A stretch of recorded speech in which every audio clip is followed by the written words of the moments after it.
orgullo argentino quiero expresar con este recinte que supe heredar, por ser quien no olvida y no ha de olvidar, patria, bandera y sentir nacional. Cumpliendo un sueño de niño estoy, cantando el nombre de Juan Perón, pues de mi tierra fue benefactor y no seré yo quien lo olvide, no. Bueno, una nueva emisión del programa Renacimiento Nacional y corresponde señalar algunas cuestiones. A nuestro criterio, esta nueva ola ultraliberal que desmonetiza al pueblo argentino y que tiene, por supuesto, una internacional en la que orbita, viene a ganarse el favor de las masas populares, porque llega a través del voto, por un lado en lo que configura un verdadero colapso de la conciencia nacional en ciertos sectores populares, pero en gran medida por el fracaso de los gobiernos, vamos a decir, de tipo progresistas en general. Por supuesto, el fracaso del golpeador de su propia mujer, Alberto Fernández, ¿no?, el que se la daba de gran feminista, y también el fracaso de su vicepresidente y de su equipo, de Cristina. Entonces, al haber caído todo eso, y lo mismo pasa en Iberoamérica, el socialismo siglo XXI termina en estas denuncias de fraude, en esta polarización forzada, en una caída masiva de la producción en Venezuela, bueno, en cuestiones muy, muy complejas de ser gestionadas, esa es la realidad. Y entonces todo eso, esos movimientos, ¿no?, que tuvieron su momento de gloria, digamos así, en torno al año, la década del 2000 al 2010, lejos de tener ya fuerza expansiva, están en franco retroceso histórico. Y yo puedo dar una anécdota personal que puede ser interesante para ilustrar uno de los problemas, que es el problema de que no tienen clara la agenda económico-política. No digo economía porque no existe la economía, existe la economía política. Recuerdo que hay instancias del doctor Juan Gabriel Lavaqué y de otro compañero, el doctor Saverio Tedesco, hace unos 10 o 12 años, ya ni recuerdo bien la fecha, nos reunimos con un integrante de la conducción de Podemos. Él participaba de Podemos, el movimiento de España que recién estaba surgiendo a partir de los desahuciados, es decir, la gente que sacó créditos para la vivienda y quedó endeudada y perdió la vivienda, ¿no?, en España. A partir de eso surge Podemos, que lo encabezó Pablo Iglesias, como todos sabemos. Y él participaba de una suerte de comité central, nos contó que tenían un WhatsApp y demás. En la reunión estuvo también el economista Carlos Ávalo, fue en la calle Callao, y nosotros lo que le dijimos fue nítidamente el destino de Podemos, no teníamos muy claro tampoco cuál era su programa, que no lo tenían y demás, tenía que pasar por lograr el establecimiento de una moneda no convertible alternativa a la moneda del euro y que sea una moneda que le permita, entre otras cosas, organizar el mercado de la vivienda, el mercado inmobiliario, pero no ya como un mercado inmobiliario especulativo, sino como un ámbito donde trabajadores y productores se reúnen y trabajan en relación a la solución al problema de la vivienda, generando, insisto, una moneda que sea una moneda que no sirva como instrumento de ahorro, sino que vaya al consumo y que tenga a su vez la característica de no ser convertible. Entonces, lo hacíamos sobre dos fuentes principales. Una es que lo que, por supuesto, la prensa concentrada en la Argentina llamaba las cuasimonedas y qué sé yo, fueron las que salvaron el consumo popular y la economía popular en torno a la crisis del año 2000, que también fue en gran medida una crisis de liquidez, porque el peso argentino atado al dólar y los vencimientos del Brady acumulados en torno al 2001 hicieron la tormenta perfecta. Y fue el poder de las provincias el que generó distintas monedas, ¿no? Y hay una famosa ley de la economía, que es que la gente tiende a sacarse la moneda mala de encima. Es una forma de decir, digamos, pero se saca de encima, es decir, sale a comprar y pone en circulación esa moneda y no otras que sirven como depósito de valor. Entonces, el destino histórico de Podemos estaba ligado, como diría Heidegger, ¿no?, al origen. ¿Cuál era el origen? La crisis de los desahuciados, de la gente endeudada a la que le quitaron la vivienda y que siguió endeudada. Y que hicieron las manifestaciones en la Puerta del Sol, que se llamaba Indignados y demás. Y la solución, a nuestro criterio, tomando en cuenta esa fuente histórica, más los aportes a la economía política que hizo Silvio Gesell, que es el nombre de la villa balnearia. Carlos Gesell le puso Villa Gesell en homenaje a su padre, en rigor Silvio Gesell, pero vamos a decirle Gesell, como le decimos en la Argentina. Sobre esa base, Podemos tenía que generar desde el poder, ¿no?, una moneda para el pueblo español y sobre todo para determinadas actividades, claramente la actividad de la vivienda.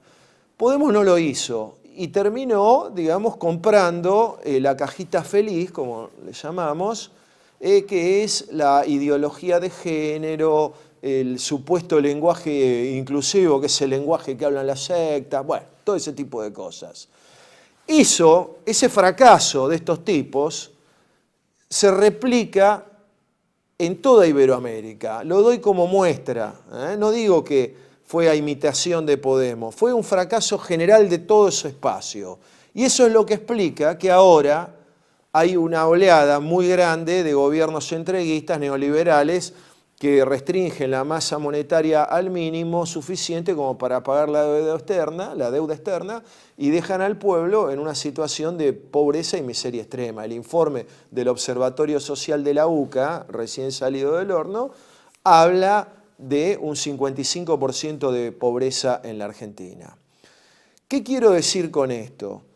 Quiero decir que la reconstrucción del movimiento nacional futuro tiene que tener ideas estratégicas en el ámbito de la economía que sean ideas fundamentadas y al mismo tiempo ideas que sirvan al desarrollo de una verdadera economía, que es una economía nacional, una economía popular y una economía social.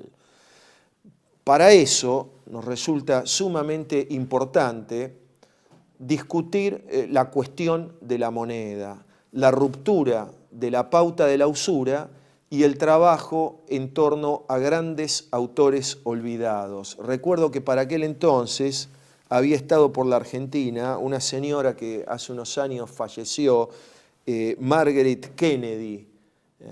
En rigor, ella era alemana, el apellido Kennedy creo que lo tomó de su marido, ¿no?, que escribió un extraordinario libro, muy recomendable, que se llama Dinero sin inflación ni tasas de interés.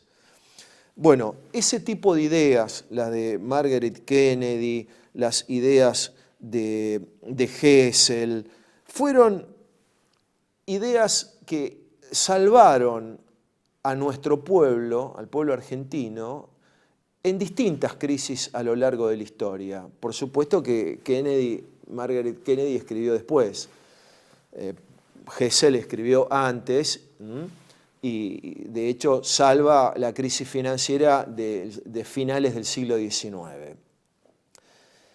No va a haber movimiento nacional si no hay una clara propuesta de tener una moneda nacional, porque no existe Estado nacional sin moneda propia.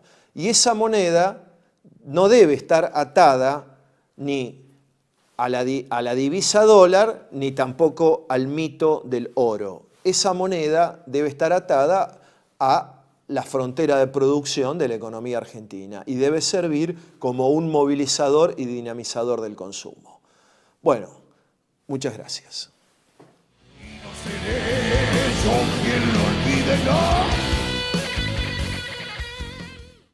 Bueno, estamos con un invitado de lujo, todos nuestros invitados lo son, pero en este caso hay una particularidad.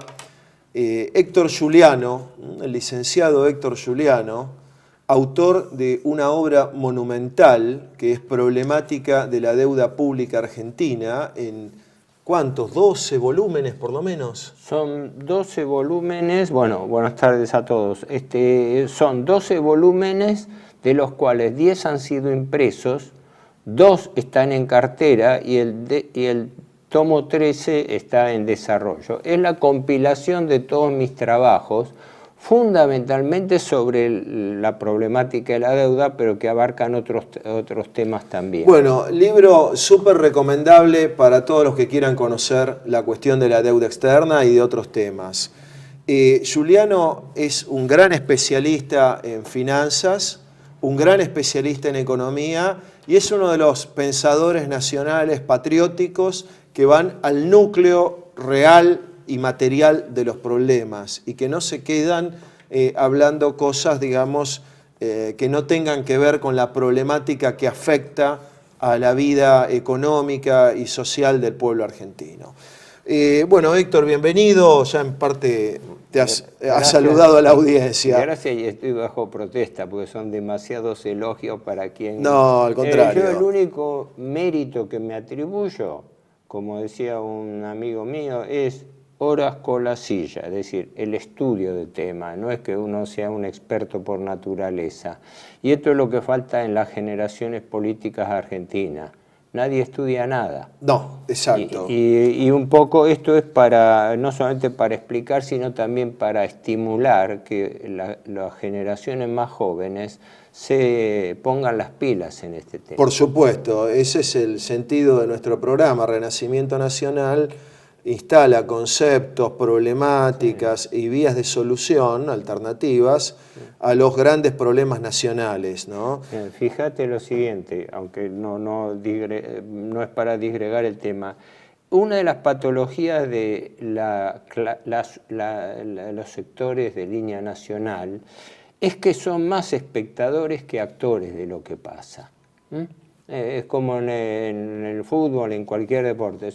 Están más a la espera de ver que escuchan que de ellos asumir el protagonismo. Exacto. Y ese es uno de los problemas. Nosotros hicimos, que se puede consultar en este canal, el plenario federal de cuadros y militantes para el campo nacional. Se hizo el 2 de diciembre del año pasado, con una afluencia de unos 120 compañeros de todo el país. Y bueno, distintos grupos de esos seguimos, por supuesto, trabajando en torno a los temas comunes, ¿no?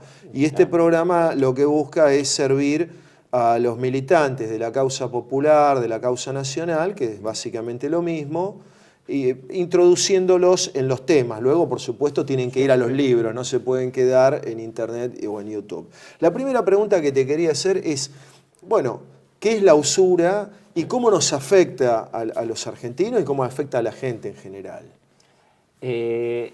La usura normalmente se define como la tasa de interés excesiva que se cobra sobre un préstamo.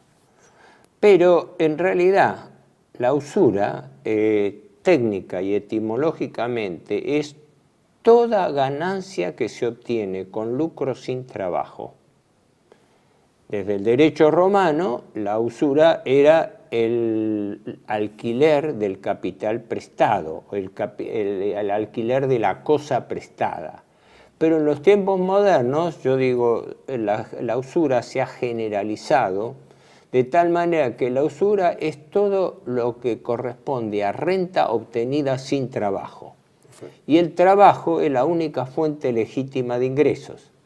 Por lo cual vivimos en un mundo financierizado, como se usa decir ahora, la financiarización a través de la globalización económica, y este es el tema para mí más importante de señalar. Estamos viviendo en un mundo regido por la usura. Esto me hace acordar siempre al viejo proverbio medieval que decía que el éxito más grande del demonio es habernos hecho creer que no existe. Nadie habla de usura. Nadie. ¿Por qué? Porque es lo más importante. Claro. Por eso se oculta. Es más, hasta piadosamente se oculta la usura bajo la denominación tasa de interés, que no es lo mismo. El interés es la alícuota de la usura. Es la cuantificación de la usura. O sea, yo te presto a vos con usura. Quiere decir, vos me tenés que devolver más de lo que yo te presté. With usure, como diría Rapound, ¿no? Sí. Ahora, ¿cuánto? Para cuantificar esa usura, yo te digo, bueno, es un 10%, es un 20%, es un 30%. Seré exagerado, no seré exagerado, pero la usura hace a la naturaleza del préstamo y por extensión a la naturaleza de toda operación extranjera. En moneda financiera, quiero decir. Sí, sí. Ejemplo, en Italia la palabra usura está muy generalizada para todo lo que es abuso de precio. El control de precios se hace bajo la crítica contra la usura. Hay usura de precios.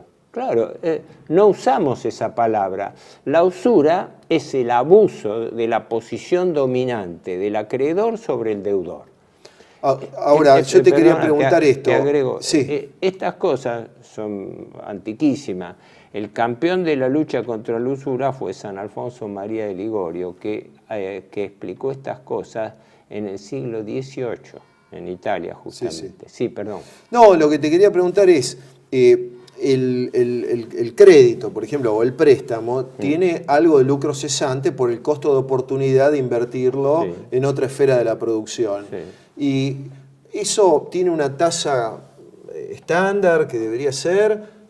varía de acuerdo a la circunstancia. ¿Cómo le afecta al argentino promedio, digamos, si existe algo así como el argentino promedio? Me refiero al trabajador, al comerciante, al empresario, el problema de la usura. Bueno, voy a decir la brecha entre la tasa activa y la tasa pasiva. La tasa para los espectadores. La tasa activa es aquella que los bancos o entidades financieras prestan a las empresas o a la gente. La tasa pasiva es la que el banco retribuye a los ahorristas. El margen, la diferencia entre tasa pasiva y tasa activa es ganancia para el banco. Para el banco. Porque, ¿qué es un banco? Un banco es un negocio que, más que comprar, que alquila y presta dinero. No confundir, no compra dinero, alquila dinero. Perfecto. Entonces, alquila dinero pagando una tasa y lo presta a una tasa mayor.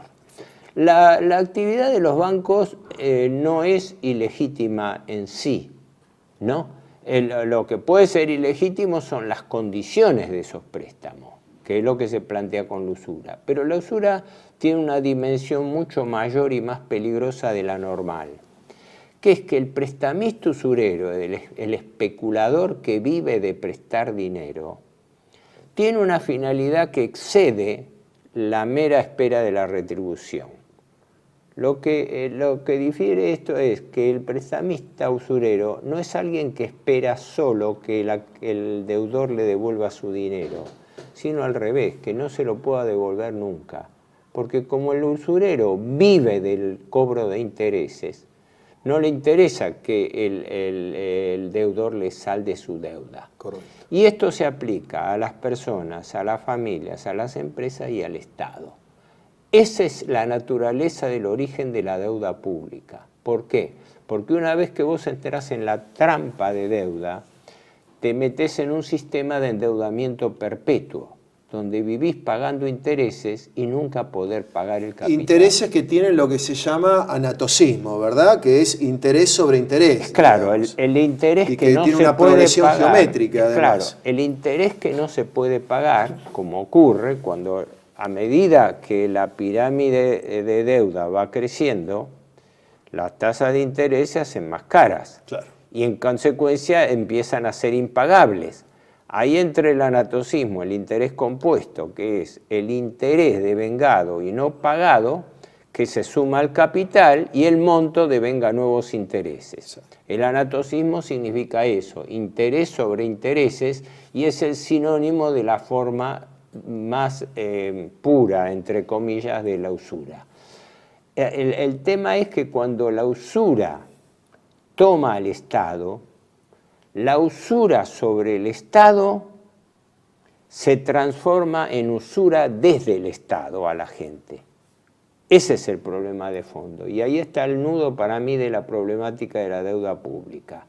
Que la usura ejercida a través de la deuda sobre el Estado para poder resarcirla la transmite a la población. Sociedad argentina. Claro. Y eso lo transmite a toda la economía. Y esa es la forma en que la finanza condiciona la actividad económica. Y eso lo estamos padeciendo nosotros, yo diría desde siempre, pero en la época moderna desde hace 50 años, porque rige un mecanismo perfectamente repetitivo desde la época del gobierno militar con Martínez Dios hasta la fecha. La política ha sido siempre la misma: tomar deuda sin capacidad de repago. Cuando vos tomás una obligación de la cual no tenés la más miserable capacidad de repago, significa que te estás encadenando a una deuda perpetua, porque esa deuda está condenada irreversiblemente a ser refinanciada a su vencimiento. Un ejemplo: todo lo que está haciendo el actual gobierno repite por enésima vez y potenciado el mecanismo de siempre. Un gran éxito. Hemos colocado títulos que van desde 15, 30 hasta un año de plazo. ¿Qué quiere decir eso? Que dentro de un año no vamos a tener ni por las tapas la plata para devolver ese préstamo. Se va a volver a refinanciar. Es otro ejemplo, y ese más actual y más gravoso. La deuda acumulada en el Banco Central. Pasó al Tesoro Nacional, claro, a partir de Caputo. 20 billones de pesos, que antes estaban empresados en LELIQ y después en pases pasivos a un día de plazo. Pases pasivos un día de plazo, quiere decir que la capitalización diaria es el anatocismo llevado al exponente infinito. Sí. Van 365, estás capitalizando todos los días intereses. Tanto es así que el propio presidente tuvo que reconocer que el mayor problema que tienen ellos, es esa capitalización. 20 billones de pesos que el Banco Central, tengo acá las planillas correspondientes de los balancetes que efectivamente lo muestran, lo ha reducido prácticamente a cero.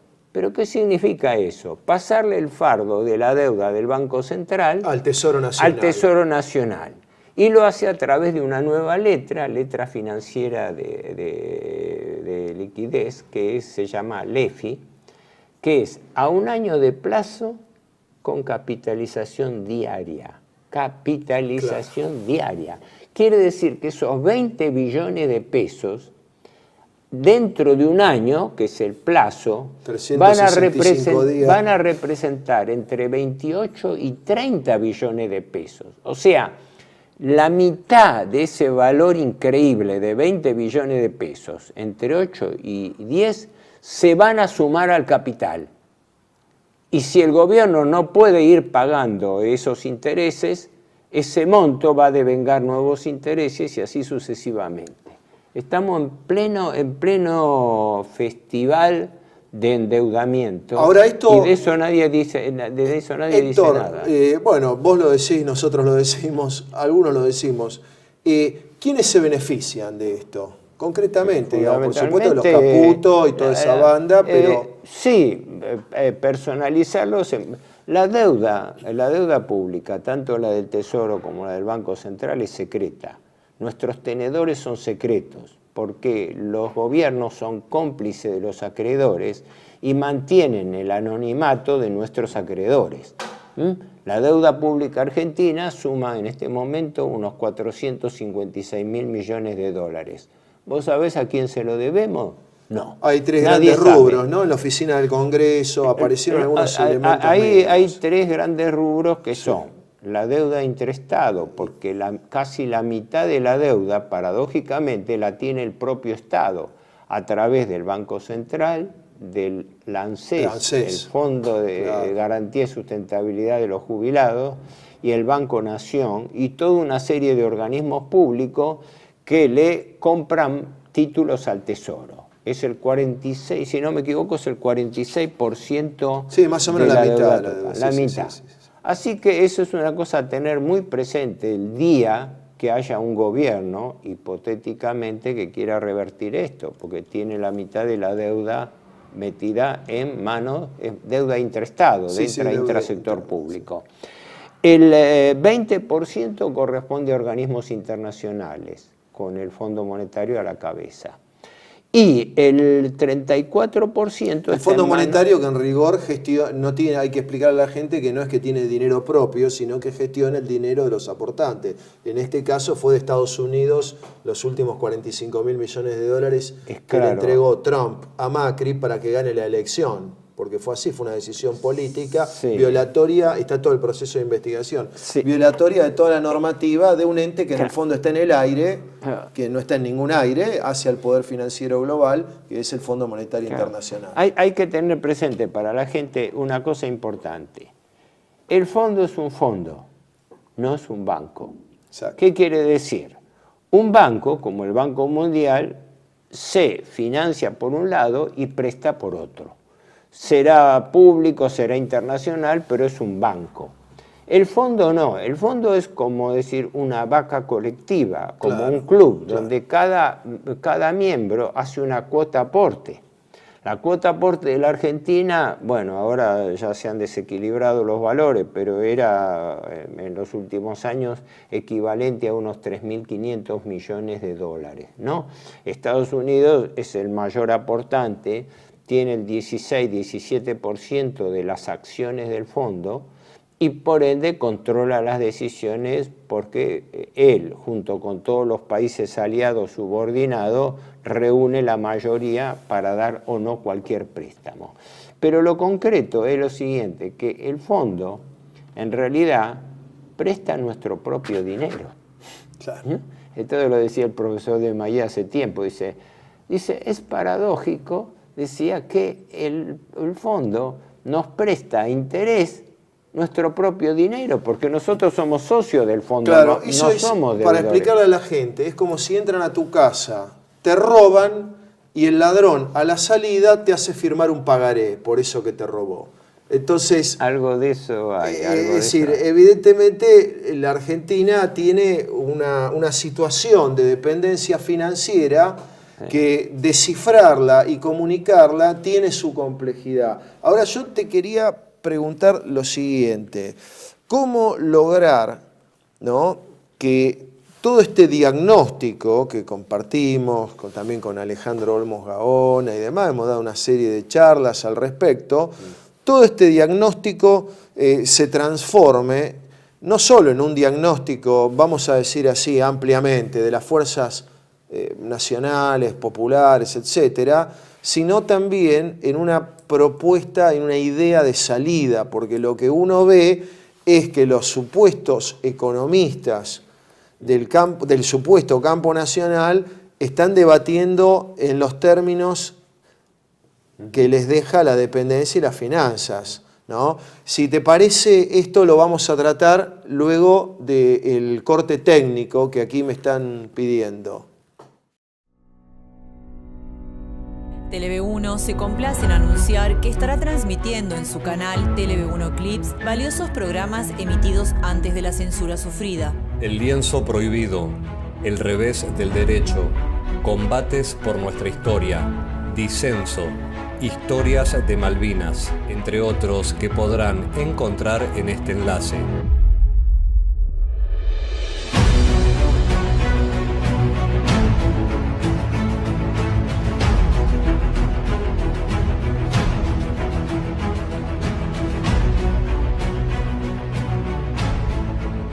Agradecemos su aprovechamiento y difusión. Bienvenidos a CEPA, Centro de Estudios del Pensamiento Americano. Nuevo sitio web de cursos de formación en política, filosofía, historia, literatura, geopolítica, religión, psicología y más. Cursos de formación que reflejan el verdadero pensamiento americano. Lo invitamos a elegir el curso de su agrado ingresando en www.cepa.la.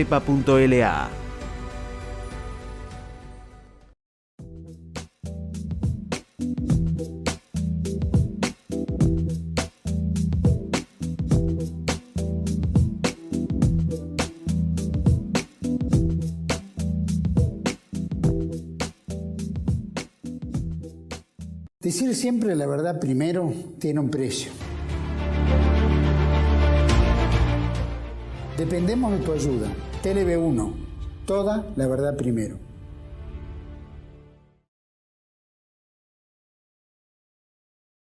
Bueno, estábamos con el doctor Giuliano hablando y él estaba haciendo un diagnóstico sobre la situación económica argentina y, como decía la tesis 11 sobre Feuerbach de Carlos Marx, de lo que se trata no es de interpretar el mundo, sino de transformarlo. ¿Cuál podría ser la propuesta para la solución definitiva al problema de la deuda pública en la Argentina, de la que nadie habla salvo algunos pocos patriotas? Mira, escuchaba en tu introducción que vos decías algo que yo también repito hace años. No hay economía nacional sin moneda nacional. Así que yo siempre reitero lo siguiente. El principal problema argentino en materia económico-financiera es financiero, no es económico. No corresponde a la economía física o real, a la economía de bienes y servicios. Corresponde a la economía financiera, que se rige por la especulación, el arbitraje entre tipo de cambio, tasa de interés. Vivimos en un país y en una época donde la finanza está matando la economía. Hace años, el profesor Walter Beberage Allende me decía, dice, entre financiar el Estado y el gasto público en general con deuda o con emisión monetaria, siempre por definición va a convenir hacerlo con emisión monetaria, porque por el dinero que emite el Estado no paga interés, mientras que por la deuda sí. Aparte de los ingresos naturales que haya por impuesto. Ahí para mí reside el nudo de la cuestión. Hoy en día, los economistas del establishment, con los liberales a la cabeza, han impugnado la emisión monetaria por inflacionaria y por haber sido la causante de todo esto a través del llamado impuesto inflacionario. Todo el mundo sabe que la inflación efectivamente es una patología de la moneda y tiene un efecto nocivo. Tiene un efecto nocivo porque hace perder el valor de la moneda. Eso no está en discusión.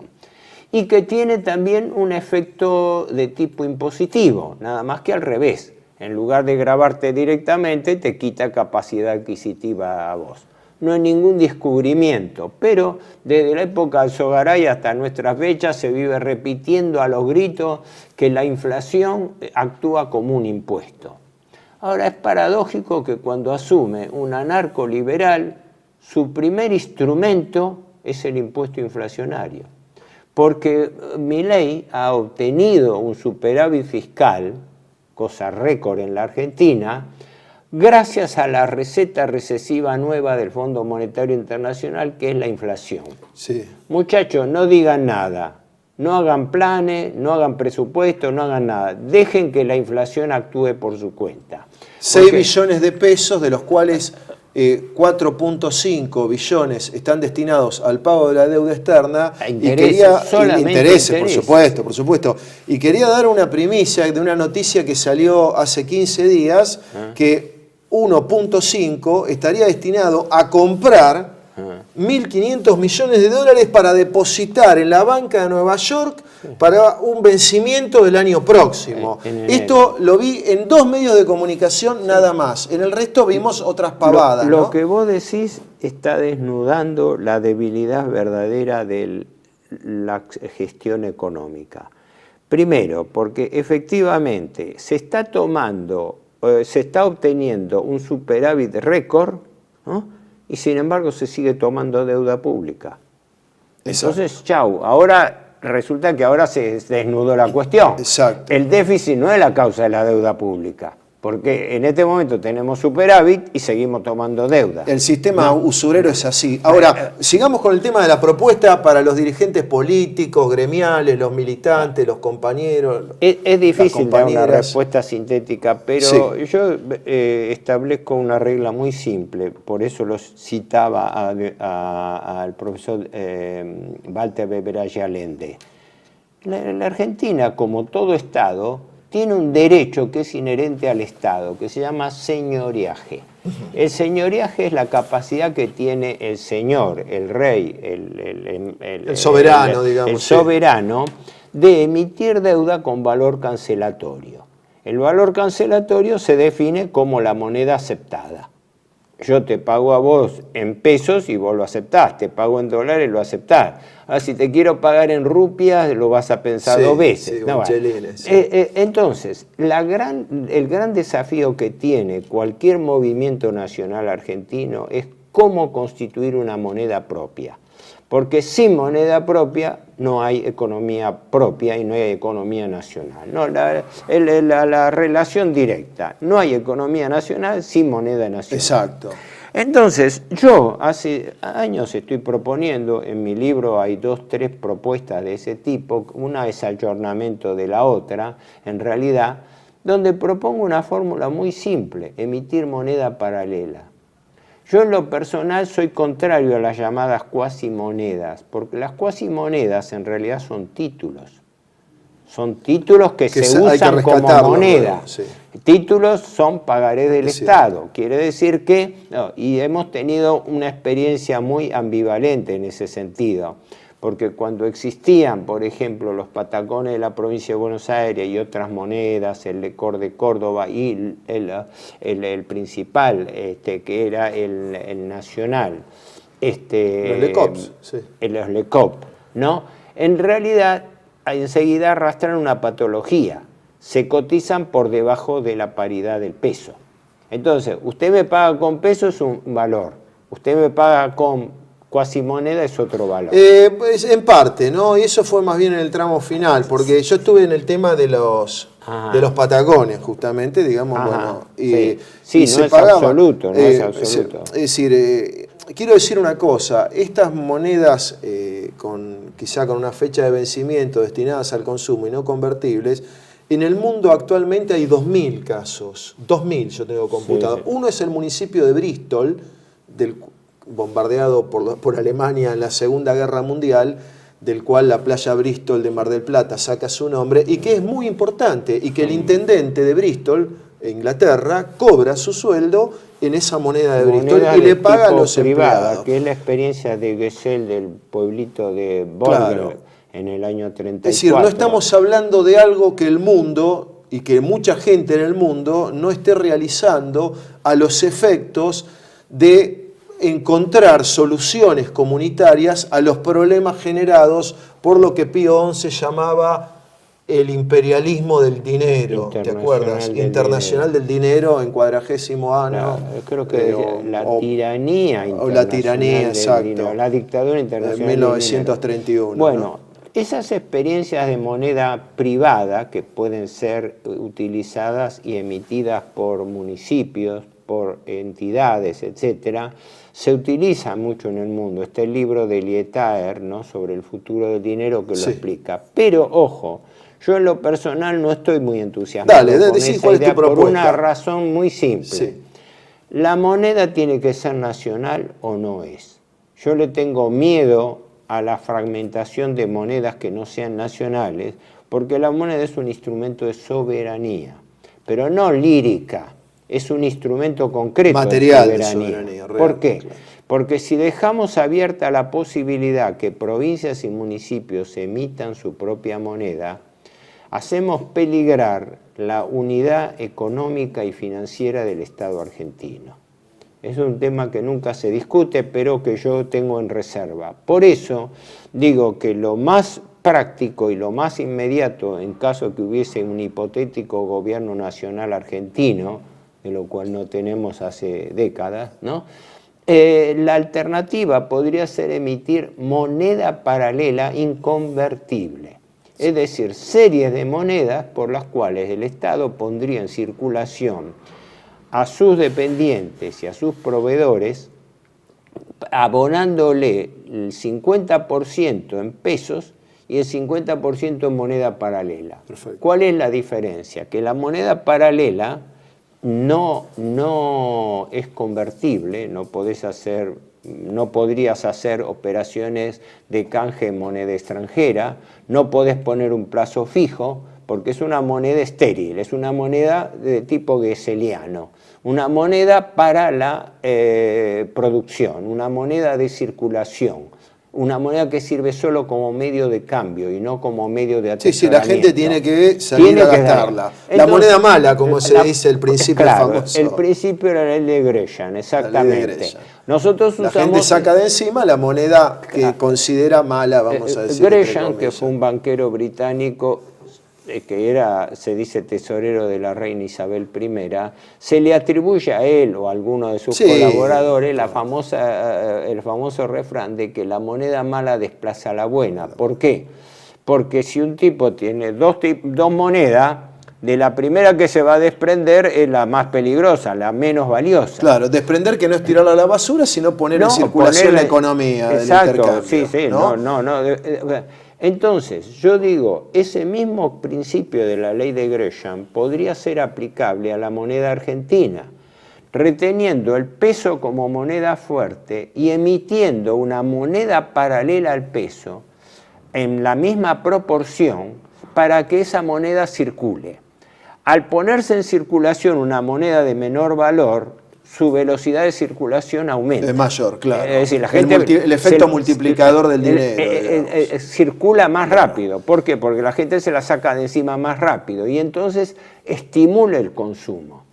Ahora, eso no es mecánico, eso tiene que hacerse bajo un estricto control monetario, porque esto no significa en absoluto la liberalidad de la famosa maquinita de la cual hablaba Alzogaray, de imprimir el dinero que se necesite. No, porque hay una regla fundamental que yo establezco para la inflación. Todos los economistas del establishment y los liberales a la cabeza nos han hecho creer a la gente que toda emisión es inflacionaria. Y eso no es cierto, ni está probado empíricamente. Hay inflación solamente cuando la moneda que se emite no es destinada a la producción, sino a la especulación o al pago de intereses. Hoy en día la mayor proporción de moneda que se emite es para pagar intereses de la deuda pública, claro. Es decir, un destino estéril. Entonces, lo que define el efecto inflacionario de la emisión monetaria no es el origen, no es que yo la imprima, sino el destino. Uso, claro, naturalmente. El ejemplo que pongo muchas veces, ¿qué es esto? Si vos, hasta marzo de este año, el Banco Central, con Milei cacareando con respecto a la emisión monetaria y teniendo superávit fiscal, pero reconocía que el Banco Central tenía que emitir 2 billones de pesos por mes solamente para pagar intereses del ELIC y pases pasivos. Eso es inflacionario. Si esos mismos 2 billones de pesos que van a manos de los especuladores y por ende presionan sobre los precios y aceleran la inflación, si esos mismos 2 billones de pesos los utilizara para financiar obras públicas, para generar trabajo, para aumentar la productividad nacional, sería muy diferente. Entonces, lo que define la inflación no es el origen, sino el destino de los fondos. Para eso está el señoreaje. El señoreaje es la facultad del Estado para emitir moneda productiva. Ahora, Héctor, te quería hacer esta pregunta. Yo hace unos días, con unos amigos de una seccional, no voy a decir cuál, de UOCRA, de la Unión Obrera de la Construcción, digamos, un gremio muy querido por mí, de hace muchos años ya. Y que sería uno de los más aptos. Me parece que sería uno de los más aptos generar, porque lo que vos estás diciendo es que se puede generar, primero, estás diciendo que para gastar en la construcción argentina no hace falta endeudarse en dólares. Eso es más que usura, casi trampa, diríamos, ¿no? Que entra en la usura. ¿Se podría generar una comunidad entre inversores, trabajadores y beneficiarios, etcétera, de la construcción, para desarrollar la industria de la construcción con una moneda de este tipo? Con monedas sectoriales, sí. Hay una experiencia que fue exitosa en Alemania en la década del 30 con las letras MEFO. Claro, que sí, de emitió Schacht.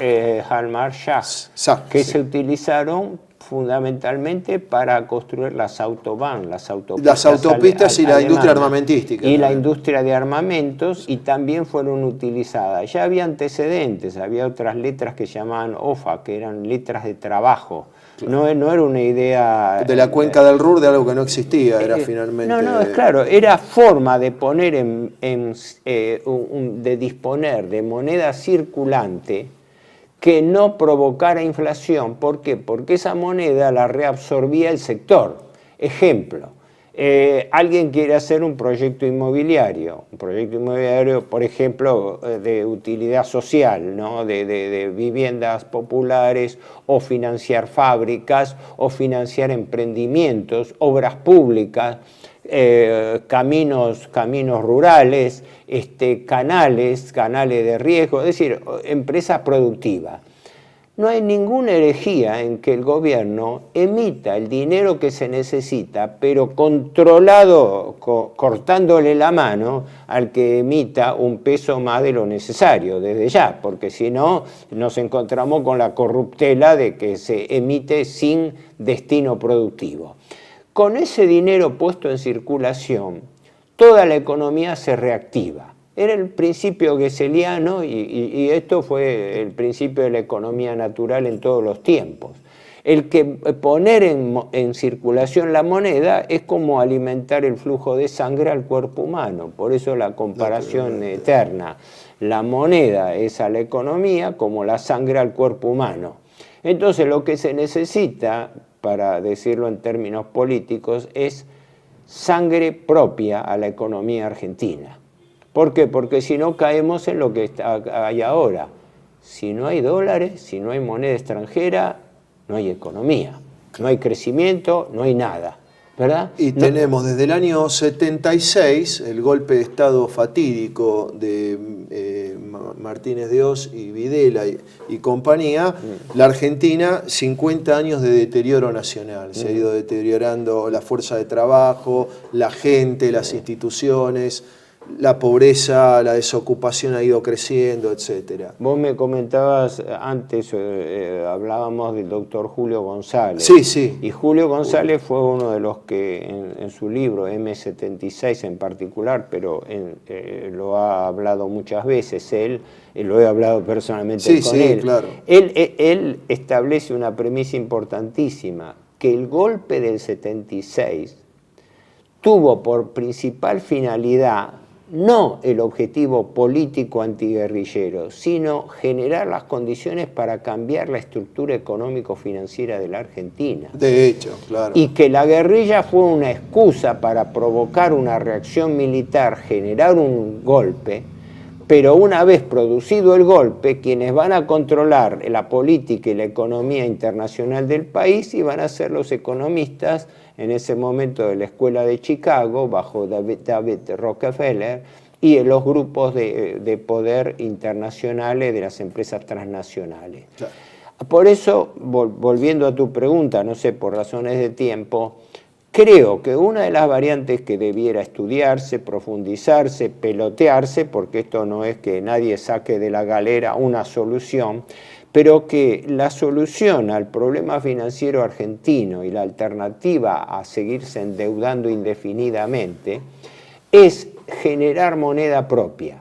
Y como la moneda propia podría tener un efecto inflacionario porque multiplicaría el circulante, que generar una nueva moneda paralela con iguales características, es decir, yo hablo de billetes resellados, se puede tomar un billete para ahorrar y ponerle una banda lateral, si esto es un billete, es un billete que Sí. las empresas con los mismos números de serie para controlar impriman una banda en Sí, sí, color, sí, como la así, divisa de Punzó, tal manera digamos, que sí. habría calle, ¿cómo? La divisa Punzó o algo así. sí. No, pero una línea más donde se Sí, sí. respetarían los controles de numeración de billetes, Correcto. donde habría monedas clase A, que es el peso, y monedas clase B, que es la moneda paralela. Con esa moneda paralela se activaría la economía a cortísimo plazo. ¿Y cómo la absorbería la otra moneda a esa, una vez que se activa y demás? No, bueno, habría muchos aspectos a considerar, pero supongamos esto para poner un ejemplo a la gente de lo que estoy diciendo. Ojo que esto es a título personal y como ponencia, Sí, no, sí, no, no sí, es que yo sí. me compré un libreto Como Orígenes de Alejandría, acá está nuestra cabeza. No, es claro, esto es un aporte de ideas. Pero dale, sí. Pero la idea es lo siguiente, supongamos que el gobierno paga a la administración pública el 50% de las jubilaciones y remuneraciones las paga en pesos y la otra mitad en moneda paralela. Se supone, por lógica, que la gente se va a ir a desprender primero de la moneda paralela, ¿no? ¿Por qué? Porque esa moneda paralela no es convertible, es decir, no puedo usarla para comprar dólares ni para nada. No es utilizable para ahorro, Reserva de valor. para ahorro, como reserva de valor. Es decir, no puedo hacer un plazo fijo en moneda paralela. Estoy obligado a venderla. ¿Y tendría fecha de vencimiento o no necesariamente? Eso podría hacerse. establecerse, pero no lo veo como un requisito. Sería más bien un requisito de control.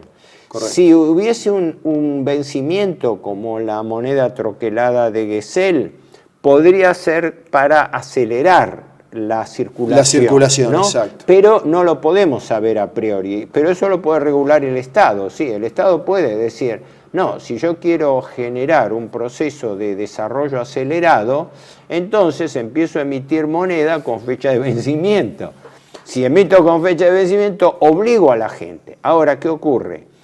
No es que el Estado pueda decidir el destino de esa moneda, pero se va a dar por lógica, se va a dar por libertad de cada uno, donde va a convenir retener el peso y poner en circulación la moneda paralela.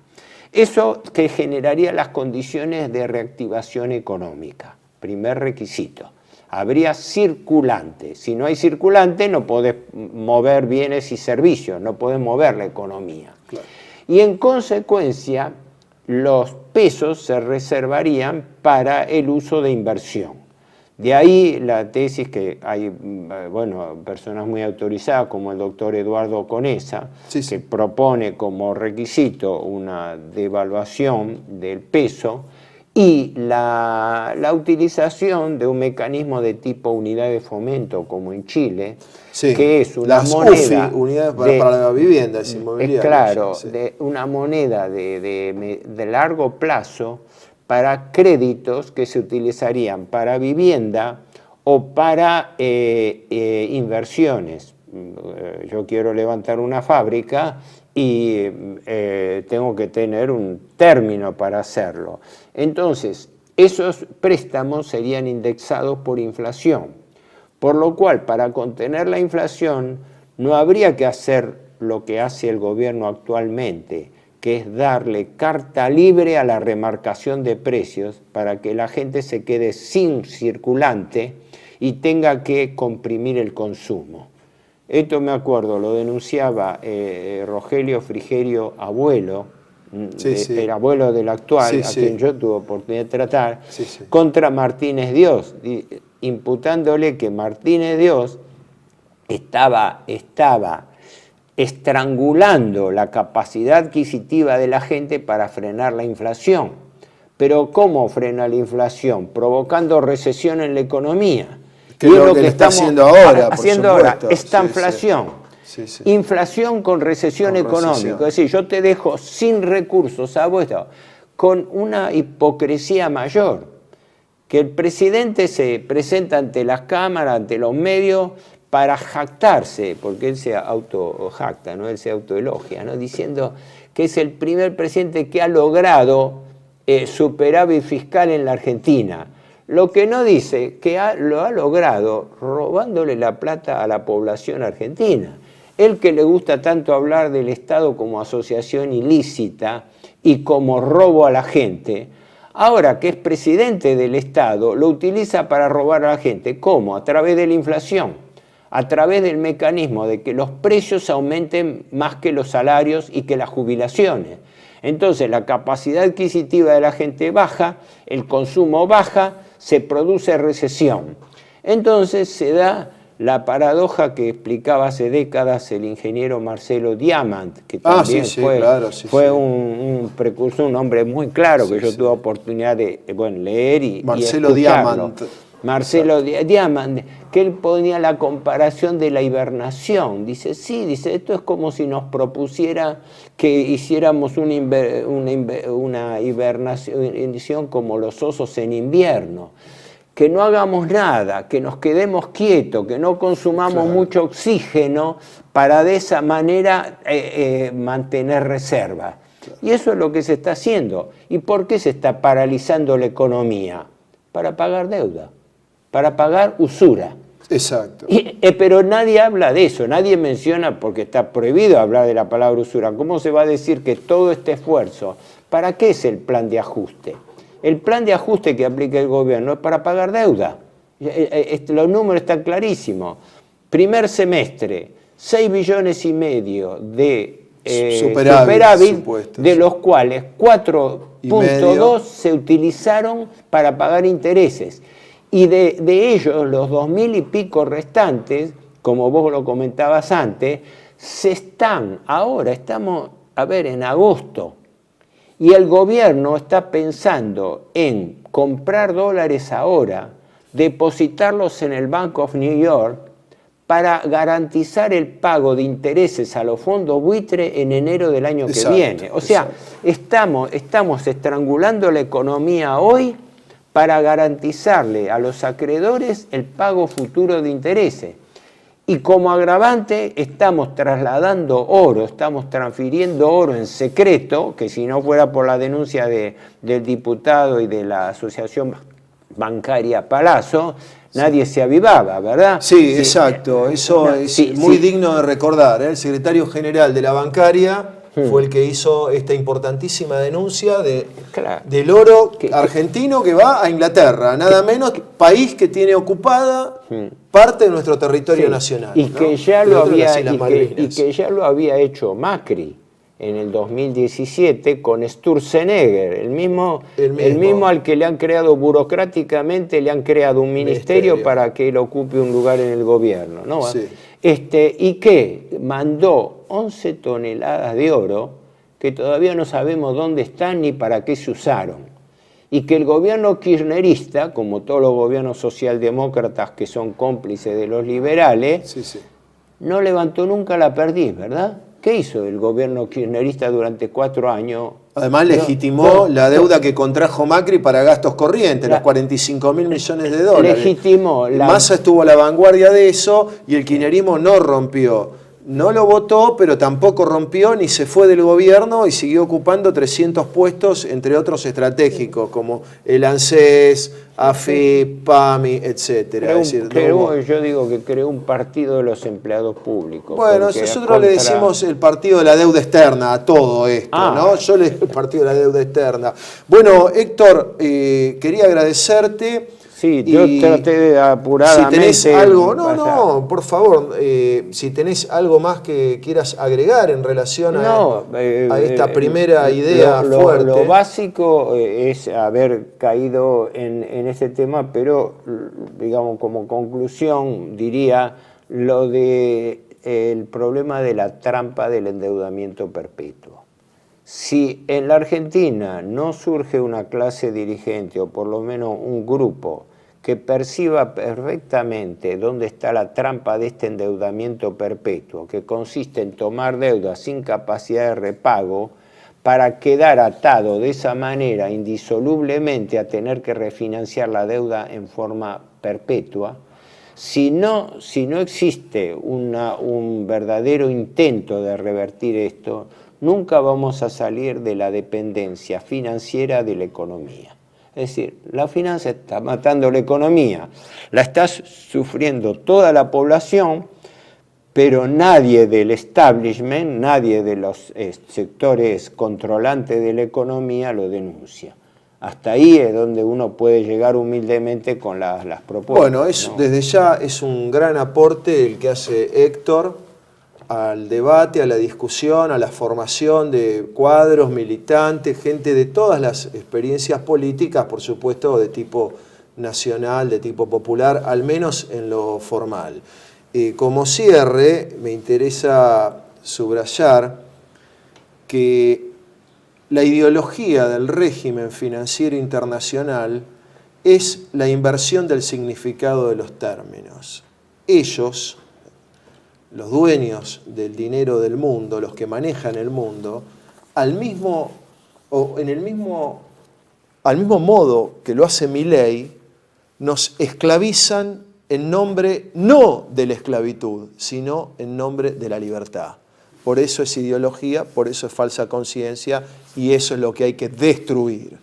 Desde ya, muy agradecido, Héctor, por tu presencia y un saludo a la gente. Agradecimiento por tu invitación. Por favor, un saludo a la gente y nos veremos en el próximo programa. Quiero expresar con este recinte que supe dar, por ser quien no olvida y no ha de olvidar, patria, bandera y sentir nacional.